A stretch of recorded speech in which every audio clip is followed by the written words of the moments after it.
Hello everyone, आप लोगों का स्वागत है मेरे एक और वीडियो में। आज का जो टॉपिक होने वाला है वो होने वाला है एनसीईआरटी साइंस सेट नंबर 139, जिसमें हम सब करेंगे आज फिजिक्स के 10 क्वेश्चन। आज से एनसीईआरटी का आपका 2 वीडियो आएगा अगले 75 दिनों के लिए। एक तो आपका दोपहर के 12 बजे ही आ जाना चाहिए था, लेकिन थोड़ा सा लेट हो गया है, और दूसरा वीडियो रात के 8 बजे से लेकर के 9 बजे के बीच में आएगा, तो उसके लिए भी आप सब तैयार रहेंगे। इस पूरे वीक में हम सब फिजिक्स पढ़ने वाले हैं, और फिजिक्स जो है वो सेट नंबर 136 से है। ठीक है, सबका अलग अलग मैं प्लेलिस्ट बना दिया हूं ताकि आप सबको आसानी हो खोजने में। चलिए वीडियो की शुरुआत करते हैं। चैनल को जरूर सब्सक्राइब कर लेंगे। 1381वां प्रश्न, कार्य के मात्रकों के ऊपर चर्चा करें। इसका आंसर हो जाएगा कार्य का एसआई मात्रक जूल होता है, कार्य का सीजीएस मात्रक अर्ग होता है। ठीक है, इसके अलावा भी कुछ मात्रक होते हैं कार्य का, जैसे calorie, kilowatt hour, electron volt और ब्रिटिश थर्मल यूनिट, जिसको बीटीयू बोला जाता है। ये कुछ नंबर में फैक्ट्स याद रखेंगे। 1 जूल बराबर होता है 10 पे पावर 7 अग्र, 1 कैलोरी बराबर होता है 4.2 जूल, 1 जूल बराबर होता है 0.24 कैलोरी, 1 किलोवाट घंटा बराबर होता है 3.6 गुना 10 पे पावर 6 जूल, और 1 ब्रिटिश थर्मल यूनिट बराबर होता है 252 कैलोरी। ये सारा फैक्ट्स आपके माइंड में रहना चाहिए। क्वेश्चन नंबर 1382, किसके कारण द्रव की बूंद का आकार या वर्षा की बूंद गोलाकार होती है? तो इसका आंसर हो जाएगा पृष्ठ तनाव। S बराबर F/L होता है।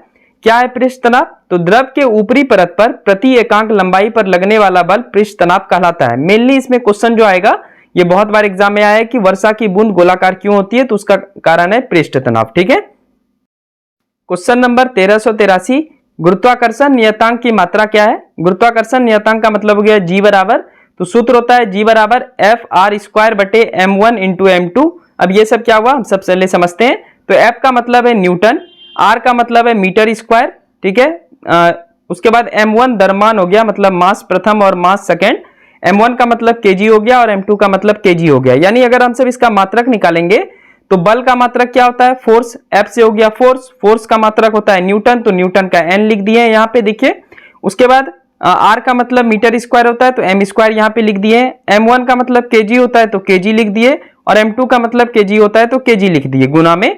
तो यही होता है गुरुत्वाकर्षण नियतांक का मात्रक, यानी जी बराबर होगा nm² kg गुना kg, यानी kg स्क्वायर भी आप बोल सकते हैं। पूरे वीडियो में न्यूमेरिक टाइप क्वेश्चन बहुत ज्यादा है। ठीक है, 1384 देखिए, गुरुत्वाकर्षण नियतांक क्या है? तो m1 हो गया मास, m2 हो गया मास। तो दो वस्तुओं के बीच जो बल लगता है वो द्रव्यमान के गुणनफल का समानुपाती होता है। यानी m1 और m2, यानी द्रव्यमान एक, ये वस्तु का द्रव्यमान और इस वाले वस्तु का द्रव्यमान, यानी m2 का द्रव्यमान और m1 का द्रव्यमान के बीच में जो बल लगता है, इन दोनों का गुणनफल जो है वो समानुपाती होता है फोर्स का। ठीक है, उसके अलावा उसके बीच की दूरी, यानी इन दोनों के बीच जो दूरी है, दूरी के वर्ग का व्युत्क्रमानुपाती होता है, और बल जो है 1/वर्ग r हो जाएगा। यानी m1 और m2 के जो बीच का दूरी है, इसका वर्ग का उल्टा होता है फोर्स। ठीक है, इसी को बोलते हैं गुरुत्वाकर्षण नियतांक। क्वेश्चन नंबर 1385, निम्नलिखित भौतिक राशि का मात्रक नहीं होता है, चर्चा करें।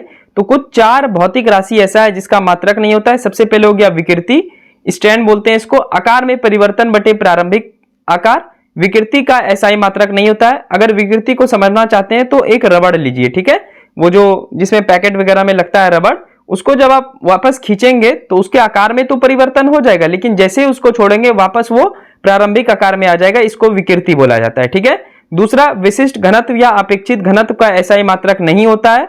तो वस्तु का घनत्व बटे 4 डिग्री पर जल का घनत्व, ये होता है विशिष्ट घनत्व। ठीक है, तीसरा अपवर्तनांक, निर्वात में प्रकाश का वेग और माध्यम में प्रकाश का वेग, यानी अपवर्तनांक का भी एसआई मात्रक नहीं होता है। एक और है, देख लेते हैं हम सब। ऐसा मतलब क्वेश्चन आ जाए कि बताइए निम्नलिखित में किसका एसआई मात्रक नहीं है। ठीक है, 3 ऑप्शन दे देगा मात्रक वाला और 1 ऑप्शन दे देगा नहीं मात्रक वाला। तो आपको याद रहना चाहिए चारों। कौन कौन सा?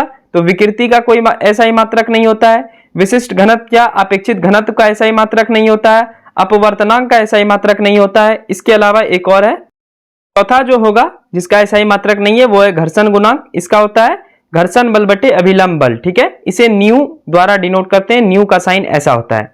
चलिए बढ़ते हैं अगले प्रश्न की ओर।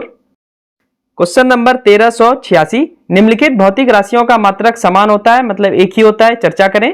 तो ये 4 जो लाइन लिखा है, इनमें से सब आपको याद रहना चाहिए, इन सब का मात्रक समान होता है। जैसे आवृत्ति और कोणीय वेग का मात्रक समान होता है। दूसरा, कार्य, ऊर्जा, उष्मा, बल, आघूर्ण का मात्रक समान होता है। यानी जैसे कार्य का जूल होगा तो ऊर्जा का भी जूल होगा, उष्मा का भी जूल होगा, बल आघूर्ण का भी जूल होगा। ठीक है, संवेग और आवेग का मात्रक समान होता है और कोणीय संवेग और प्लांक नियतांक का मात्रक समान होता है। ठीक है, तो पहले वाले क्वेश्चन में हम सब देखें किसका राशि नहीं होता है, मतलब किस भौतिक राशि का SI मात्रक नहीं होता है। इस वाले क्वेश्चन में देखें कि कौन कौन से भौतिक राशि का मात्रक जो है वो समान होता है, एक ही होता है। ठीक है, क्वेश्चन नंबर 1387, विशिष्ट उष्मा का मात्रक पर चर्चा करें। तो किसी वस्तु को दी गई उष्मा, अगर आप किसी वस्तु को उष्मा देते हैं तो वह द्रव्यमान का समानुपाती होता है और तापमान में वृद्धि का समानुपाती होता है। ठीक है, ये दोनों बात आप याद रखेंगे, इसी को विशिष्ट उष्मा कहते हैं। विशिष्ट उष्मा का मात्रक पहले तो सूत्र याद रखें कि जूल प्रति किग्रा इंटू केल्विन होता है, और जब इसको कैलकुलेट करेंगे तो मतलब यही ऐसा मात्रक हो गया, जूल बटे केजी गुना केल्विन। ठीक है, और यहाँ पे वीमा लिख दिए हैं जो कि अभी हम सब आगे पढ़ेंगे। वीमा मतलब डायमेंशन होता है। ठीक है, उसको भी मैं आगे समझाऊंगा, तब आपको ये विशिष्ट उष्मा का भी वीमा समझ में आ जाएगा, जो कि मैं नीचे लिखा हूं। क्वेश्चन नंबर 1388, गुप्त उष्मा का मात्रक पर चर्चा करें। जूल बटे केजी होता है। देखिए समझने का प्रयास करेंगे आप सब। जब हम बर्फ को 80 कैलोरी प्रति ग्राम देते हैं तो यह पानी में बदल जाता है, और जब हम पानी से 80 कैलोरी प्रति ग्राम बाहर निकाल लेते हैं तो यह बर्फ में बदल जाता है। यानी जब आप समान ऊर्जा किसी चीज पे देते हैं तो वो पानी में बदल गया, और जब आप उससे निकाल लेते हैं तो वो बर्फ में बदल गया। यानी समान तापमान पर अवस्था परिवर्तन करने में जितना उष्मा बाहर निकलता है उसे गुप्त उष्मा कहते हैं। ठीक है, समान तापमान पर अवस्था परिवर्तन करने में जितना उष्मा बाहर निकलता है उसे क्या बोलेंगे, गुप्त उष्मा बोलेंगे। ठीक है, जैसे यहाँ पे 80 कैलोरी प्रति ग्राम दे रहे हैं तो ये 80 कैलोरी प्रति ग्राम क्या हो गया, आपका गुप्त उष्मा हो गया। ठीक है, यहां से ही पानी बदल रहा है और पानी फिर वापस बर्फ में बदल रहा है। ठीक है, चलिए बढ़ते हैं अगले प्रश्न की ओर। यहां से मैं आपको वीमा पढ़ाने वाला हूं, तो तैयारी कर लीजिए वीमा के लिए। 1389वां प्रश्न, वीमा क्या है? भौतिक राशि को मूल मात्रक में बदलने के लिए जो घात लगाएंगे उसे वीमा कहते हैं। ये जो 7 जो मूल राशि है इसका आप वीमा याद रखेंगे। जैसे लंबाई को L से निरूपित करेंगे वीमा में, द्रव्यमान को M से, समय को टाइम से यानी T से, विद्युत धारा को A या I से, तापमान को K या थीटा से, थीटा इस प्रकार से लिखते हैं हम सब, ज्योति तीव्रता को C से और पदार्थ की मात्रा को N से। अब इसका जो आगे 5 से 6 क्वेश्चन रहेगा, इस वीडियो में एक क्वेश्चन रहेगा, फिर अगले वीडियो में 5-6 एग्जाम्पल हम सब देखेंगे जो कि बार बार आपके एग्जाम में पूछा जाता है। तो चलिए देखते हैं पहले 1390 नंबर क्वेश्चन नंबर 1390, वेग और आयतन का वीमा निकालिए। ठीक है, तो सबसे पहले आपको जानना पड़ेगा कि वेग बराबर होता क्या है। तो वेग बराबर होता है विस्थापन बटे समय। विस्थापन का क्या होता है, L। अब L कैसे लिख दिए, तो विस्थापन क्या है, एक्चुअल में विस्थापन लंबाई है। एक जगह से दूसरे जगह विस्थापित हुए, एक जगह से दूसरे जगह चले गए तो लंबाई ही तो बढ़ा, तो इसलिए विस्थापन को L से निरूपित करेंगे, मतलब विस्थापन का L वीमा हो जाएगा और समय का T हो जाएगा। जब आप इस प्रकार से गणित में सॉल्व करते हैं L डिवाइडेड बाई T, ठीक है, तो T पे कितना पावर है, एक पावर, जब घटेगा उल्टा तो यहाँ पे क्या हो जाएगा -1, यानी वेग का जो आपका वीमा निकला वो क्या निकला, LT -1।